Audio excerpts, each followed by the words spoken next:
This is high-speed chess. That's what you're watching. What's going on, my guys? I wanted to react and kind of break down a bit of this Abdullah Mason versus Floyd Schofield sparring session. It was leaked. I hope this video doesn't get a strike or anything. I really want to share my thoughts and break this down a bit with you guys. The rights to this footage, I'm pretty sure, is owned by FightHype.com. That is FightHype.com. You go look at their YouTube, whatever. I want to get straight into this one. Schofield in the white, Mason in the black, Orthodox Southpaw. Schofield Sr. is in this, I don't know, doesn't matter. He's not boxing, right? So let's get right into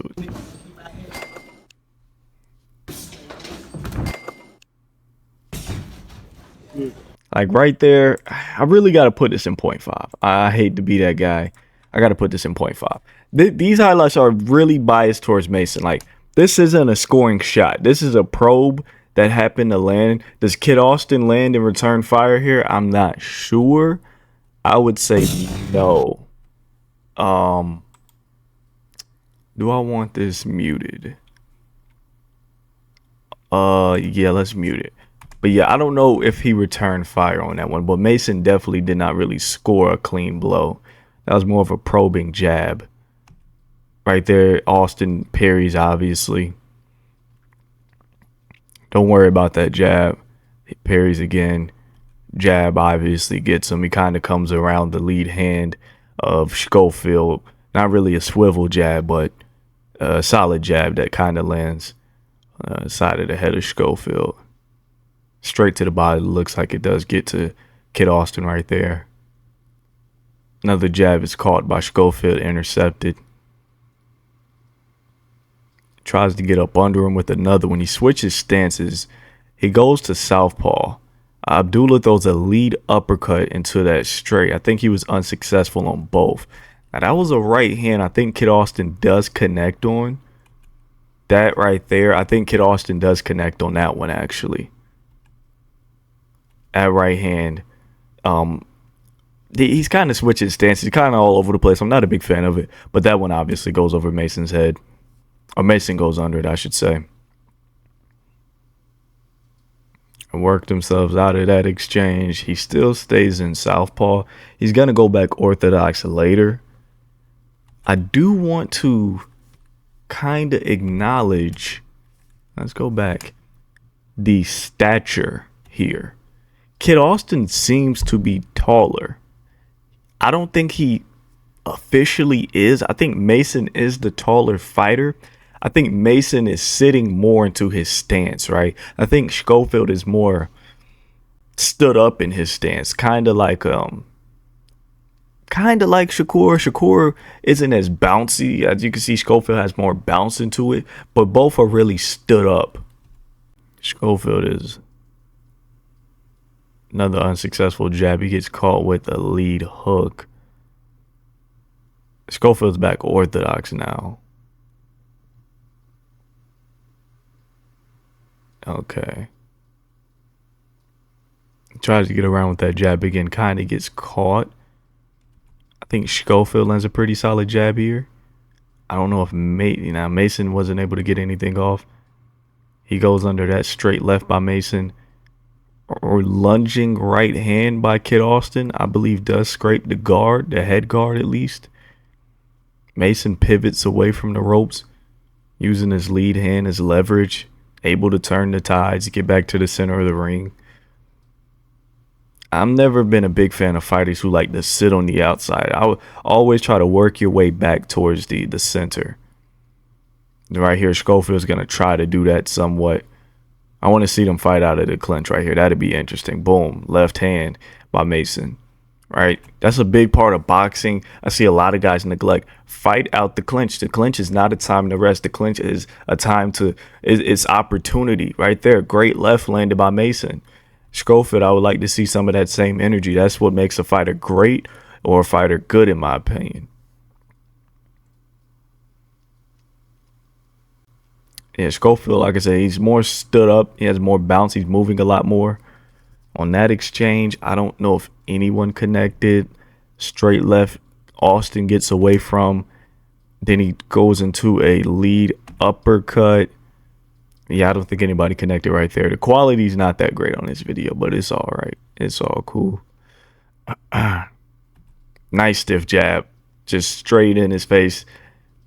You can't get any better than that. Nice power jab. It's not low. It's not a flick. It's not an up jab. It's not a swivel jab. Just a straight power jab in his face, pushes him back. It's textbook. And Schofield goes back southpaw for some reason. Tries to return fire. That's the thing. You cannot be too anxious and eager to get back on the offensive end. He scored a point. That's fine. It's okay. Relax. Make sure you can give yourself a chance at scoring a point. But this type of boxing is not going to get him points against Mason. You don't got to be so eager. You don't got to be so anxious. You're playing right into Mason's hand. He's the longer guy. He's the more gifted, talented, athletic guy. Mason's able to get away from all those the counters he tried to initiate right there after being scored on with the heavy jab.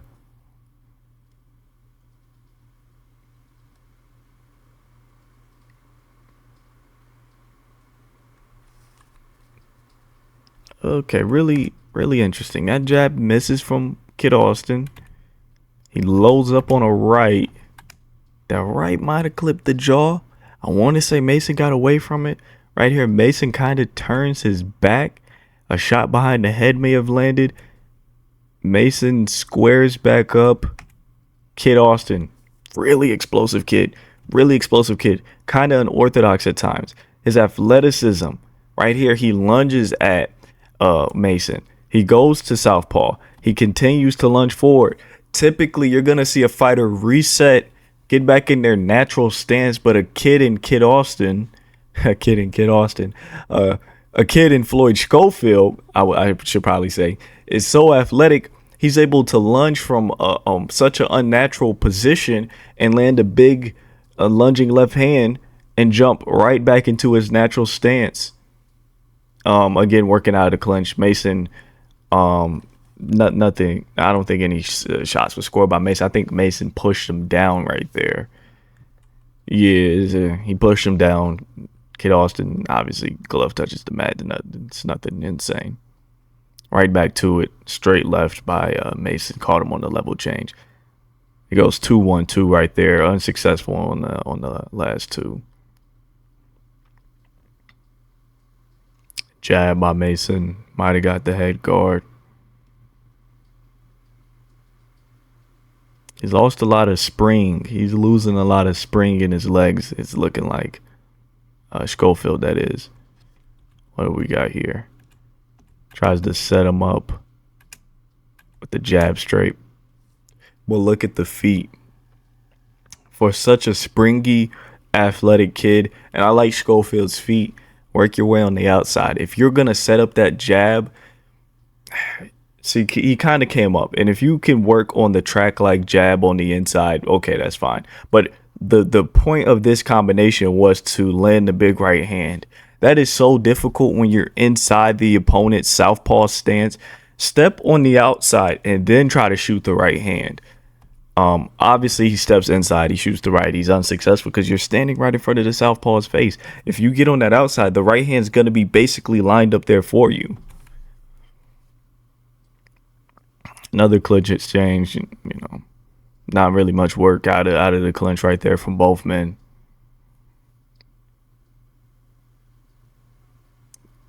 Jab by Mason. Mason's a really long lightweight, man. This kid just got booked with Sam Noakes. I'm really excited to see how that's going to look. I'm a favorite Mason in that one, though, but Noakes is great. Look at that. So what do we have? Footage right there gets a little bit choppy. I don't think that's my PC. I think that's actually the footage. Yeah. Schofield changes levels into a right to the body. He gets caught with the check. And he comes back up with a left hook of his own. He gets caught with Mason's left.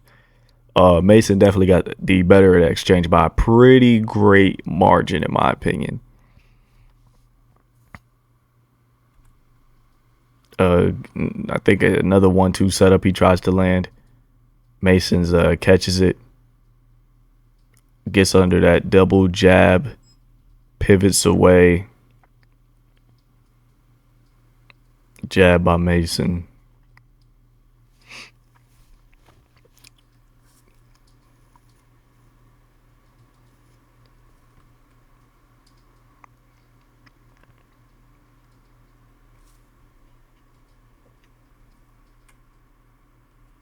Okay.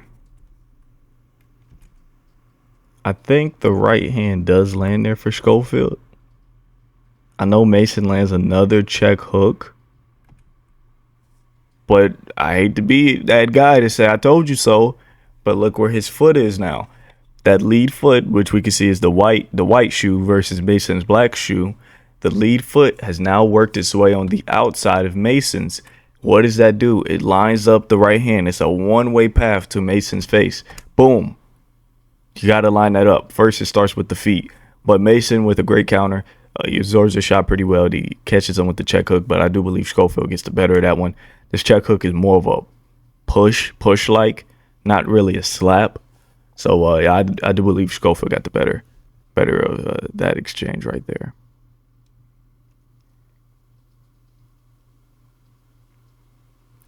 Up jab. Not really an up jab. Not a swivel jab. I cannot remember the correct terminology for this jab. You see it a lot. If you watch Usyk versus Joshua 1, what is the terminology for this? Not swivel, not up. Corkscrew jab. I'm pretty sure that's it. Beautiful jab. Really underutilized by a lot of fighters right there. Gets through the guard of Schofield. It's really weird. Really hard to block. Really hard to see. Really tricky. I love it. It's one of my favorite jabs. Really underutilized in my opinion.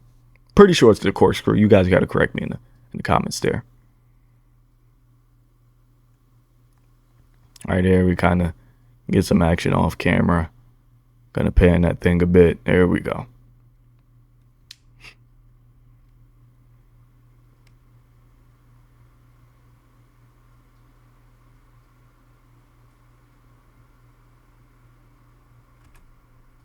And Schofield's back in southpaw.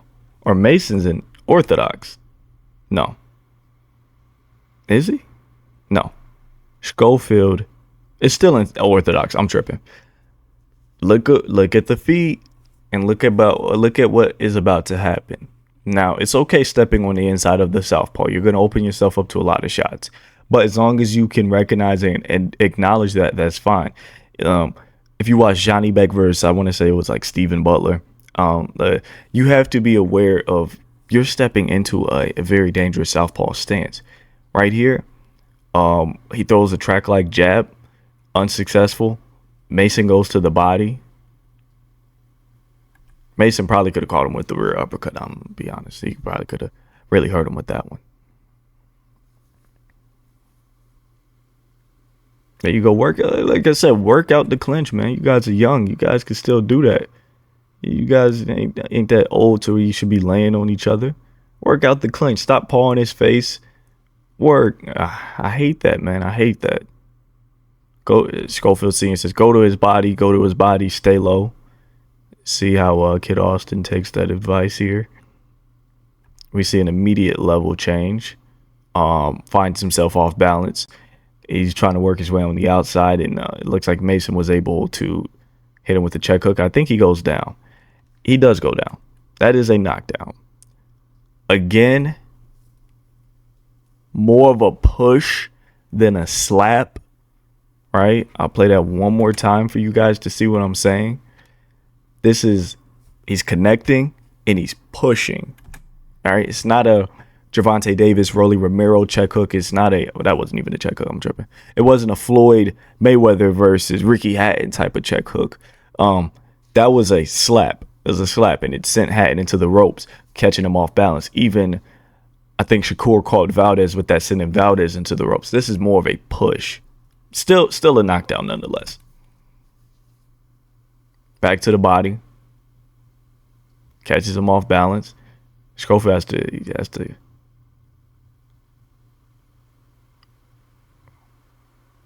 not much there in that exchange. Another corkscrew jab. He tries to get under and through the guard. Schofield is able to intercept that one. use that power. Schofield Sr. says, again, they kind of exchange jabs there. Right hand by Kid Austin offline. Once again, the video is by Fight Hype. Yep. So make sure you guys go ahead and follow Fight Hype, Instagram, Twitter, fighthype.com. This was some really interesting sparring. A lot of guys, I woke up to a lot of guys tagging me, Jerry. You know, I just made a video about it on TikTok, and I'm like, oh, this is really dope. I know you guys love these type of sparring matches or whatever the case may be. I enjoy them typically as well. Is it gonna give us not an overview? Is it gonna give us a gauge on how the fight's gonna go? Probably not. I don't put much stock in the sparring. You know, a lot of you guys went crazy over the Haney Tank thing, and I'm like, it is what it is. These guys have matured. These guys have progressed. It's still a fight that's something that I would have to see for myself inside the ring. But I would kind of favor Mason. Mason is the more special, talented, athletic fighter. But Kid Austin, after the Tevin Farmer performance, is interesting to keep your guys' eye on. But I hope you guys did enjoy this kind of not even thorough, but shallow breakdown. I hope you guys did enjoy podcast episode won't be up until tomorrow. I hope you guys did enjoy episode 2 at least. You guys let me know how y'all feel about this whole sparring situation. I hope to see you guys in the next one. Episode 4 of the Late Stoppage podcast will be up tomorrow.